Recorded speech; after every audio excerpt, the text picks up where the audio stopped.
এমন একজন ভাবি আর ভাই থাকলে দুনিয়াতে আর কিচ্ছু চাই না। অফিসে যাওয়ার জন্য রেডি হয়ে গেছে। আরে শুনো, তোমার ভাই না ভিতরে ডাকছে, একটু আসবা? আচ্ছা বৌদি আপনি যান, আমি আসছি। আরে তুমি ডাক দিলে যেতে হবে? তুমি না অফিস যাইতেছো আর তোমার সময় নেই, এখনই যেতে হবে? কি বলো? প্রত্যেক দিন তোমাকে শুধু কাজ করানোর জন্য ডাকে। আরে না, এভাবে বলছো কেন? বড় ভাই ডাকছে, হয়তো কোনো কাজের জন্য ডাকছে, তুমি এটা রাখো, আমি আসছি। ভুল বোঝো না তুমি। তখন ছোট ভাই ভিতরে গেল। হ্যাঁ বড় ভাই, আপনি কি ডাকছেন? আরে হ্যাঁ ডাকছি। কেমন আছিস বল? হ্যাঁ ভালো। দেখি তো আজকে আবার কি নতুন নতুন কাজ দেয়। এই নে টাকা। এ টাকা কিসের? হ্যাঁ, আরে আজকে তোর অ্যানিভার্সারি, অ্যানিভার্সারিতে কিছু গিফট লাগে না, নে। আরে ভাই আমার কাছে তো টাকা আছে, আর অ্যানিভার্সারিতে গিফট দিবেন, তাহলে টাকা কেন? আরে আমি জানি তোর চাকরি নেই বা টাকা নেই। আরে কি বলস? না দাদা, আছে আমার কাছে। শোন ভাই, আমি সব জানি। তোর কাছে চাকরি নেই, তুই ইন্টারভিউ দিস সারাদিন আর ঘুরে ঘুরে বেড়াস। না ভাই, কে বলছে?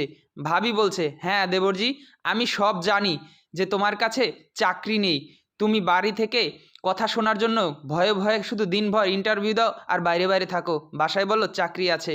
হ্যাঁ ভাই, তুই এতটা কষ্ট করিস, তোর বউ হয়তো আমাকে খারাপ চোখে দেখে যে আমি তোকে সবসময় কাজ করাই বা আমি তোকে দেখতে পারি না, কিন্তু তোর চাকরি নেই সেটা আমি জানি। ভাই কি করব বলেন? বউ তো বুঝতেই চায় না, সারাদিন বাড়িতে খ্যাট খ্যাট করে যে চাকরি করি না, টাকা দিতে পারি না, তো কি করব? এভাবেই তো এখন বাইরে বাইরে ঘুরতে হয়। আরে আমি আছি না? বড় ভাই থাকতে তুই বউয়ের কথা এমন করবি কেন? যা লাগবে তুই আমাকে বলবি, আর যে সময় যা লাগবে মন খুলে বলবি, বা তোর বৌদিকে বলবি। কোনো সময় দ্বিধা করবি না, দেখবি সব তোকে দেবে। হ্যাঁ ভাই, তুমি আমাদের ছেলের মতো। তুমি যদি বিপদে থাকো, কষ্টে থাকো, আমাদের ভালো লাগে। হ্যাঁ, সব সময় তোর যখন যা লাগে ঠিক তখনই চাবি। এই নে টাকা, নে রাখ, যখন ভালো চাকরি পাবি তখন শোধ করে দিস, ঠিক আছে? এত ন্যাকামো করতে হবে না, অনেক বড় হয়ে গেছে তাই না? সত্যি ভাই, আপনি না থাকলে যে কি হতো, যখন দরজা খুলে বের হতে যাবে তখন দেখতে পেলো বউ, আর তখন বউকে দেখে অবাক হয়ে গেল, আর বউ স্বামীকে দেখে অবাক হয়ে গেল। স্বামী বললো তখন, তুমি সব কিছু শুনে ফেলেছো না? হ্যাঁ, আমি সব কিছু শুনছি। বললো দেখছো ভাই আমাদেরকে কত ভালোবাসে।